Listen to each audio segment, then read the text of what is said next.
Hey, what's up, you guys? It's me, Odira K, the review, back at it again. And since the Super Bowl has passed, we've had our runs that are not like us, basically hitting the charts right now. We did get a sneak peek of one trailer, but then they said they were going to release their full trailer on Wednesday, and that is for DreamWorks' live action How to Train Your Dragon. I did talk about the teaser a couple months ago. I did say everything looks a little bit more almost accurate to the actual animated film. But then again, I wanted to say, is everything about this going to be exactly the same as it was? Because a couple casting differences and also some elements where I feel like, okay, so the dragons look real, but Toothless, other than like every other dragon, looks exactly how he does in the animation. Like if you look at all the dragons side by side, you could say, okay, this one looks a little bit more realistic. Toothless, on the other hand, he looks a bit more like translated like animation to live action, like what they did with Lilo and Stitch, where they had actually Stitch translated from animation to live action. I did say a couple actors did come back from the animated roles. Hiccup, on the most part, I could say he's a newcomer. I did see him in that movie Incoming on Netflix. He looks convincing, but the thing is that I want to see how these actors actually translate some of the animated film elements to live action because I feel like, yeah, everything from animation is done from actual adults voicing teenagers or what would be young adults. But in this case, we're going to be seeing young adults translating some of those lines and accurate roles to actual live action. But the thing is that I want to see how some of the other characters do, like Astrid. I want to see the twins, and some other Viking characters I can't even remember the names of right now. I know we're going to be seeing some of the iconic scenes translated from animations to live action. I wonder how that's going to go because the thing is that with animation, there's some elements you can actually expand on. Where there's some elements where I feel like, oh, because it's animation, we can actually do wonders and actually explore how to make it look realistic. But now we're going to see it actually be done in realistic elements. Kind of sounds like I'm adding too much for a long intro, so let's take a look.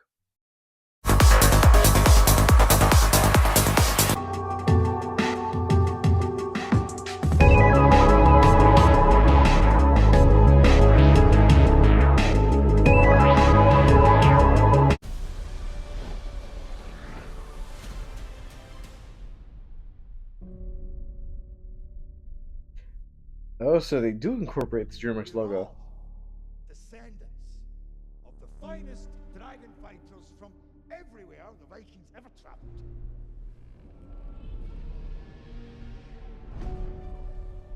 These beasts are a Okay. threat to all of our lands. It's time, Hiccup. So visually, almost everything looks almost like the animation. I have to kill you. I will because I'm a Viking. Hear that? I'm a Viking!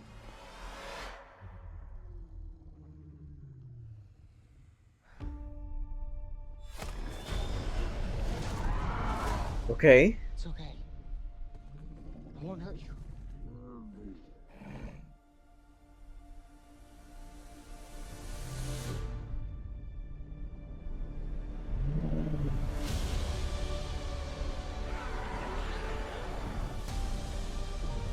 So we're seeing Maybe some they're of the not same as bad stuff. as we think they are. In case you forgot, our parents' war is about to become ours. Figure out which side you're on.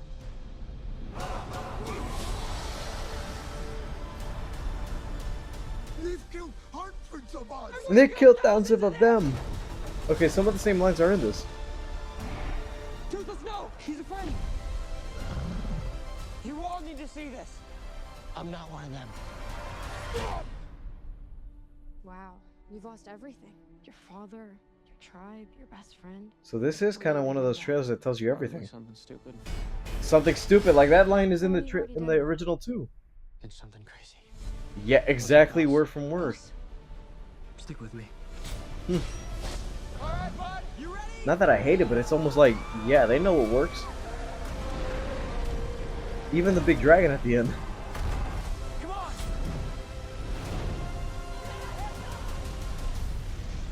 Here it comes! The terrible terror! Oh, It's like the size of my... okay, now that was a little bit ended. Like it wasn't filled with emotion. Now, besides that little end tag that I just ended off the trailer with, I can just say this trailer looks almost shot for shot from the original. Not that I can't complain, but the thing is that even though they're doing this whole thing where they're translating animation to live action, something about this, unlike some of the other Disney remakes that have come out recently, I can just say they're looking at what works and what doesn't work in the animation. But at least maybe I can say it's kind of cheating because you also have the original director of the animated film working on the live action element of this. Both films have the same director, but I can just say I guess it kind of works for this because I feel like everything from the animation is translated onto live action. Like, okay, we already know the story, we've seen everything about 1,000 times already. And it doesn't help that coincidentally I kind of did watch all three movies back to back when the first trailer came out. So I'm like, okay, so I kind of have those movies implanted in my memory. But from what I can just say, the trailer, everything looks exactly how it is in the original. I'm not sure what other elements they would add onto live action. A couple actors, notably, I've seen them in other stuff. Like I already know that the big guy who plays the Fish Legs, he was originally McLovin, but he's basically Fire Fist from Deadpool. T.J. Miller's character is supposed to be that guy from The Bubble, and I can just say for what he had, I'm not sure I'm getting a little bit of TJ Miller in this, but then again, I feel like nobody wants that guy nowadays. But besides that, some of the dragons, some of them look good. A couple of the action sequences, I feel like, okay, we've seen how it looks in animation, but if they were to translate that into live action, I'm not sure how it would look. But everything looks part for part exactly how it does in the animation. I'm not sure if it's going to be a shot for shot remake, but then again, if it is, why change what makes things already perfect in the first place? Like, that's some of the things the live action Lion King had where we're making realistic lions. But then again, you kind of take away some of the focus where I feel like, okay, everything was already perfected of animation. Just translate that to live action or 3D or however you want to do it, and it's actually going to work. But change a couple of things. Like, I feel like the emotion between the characters, that's the one thing that I feel like that remake had problems with. They fixed a little bit of that in Mufasa, but then again, I feel like, yeah, we still associate those characters with that version of the movie. But with this, I feel like DreamWorks has something on their side where I feel like this is their first DreamWorks live action remake. I don't even know if they're going to translate some of their other films. Like, I'm not sure if we're actually going to get a Shrek live action Madagascar at this point. But with How to Train Your Dragon as a startup, I feel like they got everything right. Some of the casting is a little bit different than the animation, but then again, it's the thing nowadays where I feel like it doesn't matter how it is nowadays. It just because somebody's cast as this specific character you originally see them as. I feel like if you see them in the animation as one thing, they could translate a new version and a possibly better version in live action. So it's not gonna matter to me when I watch it either way. All right, guys, thank you guys for watching. Leave a like, subscribe if you haven't already. All my social media is down in the description below, and I'll see you guys next time. Bye, guys.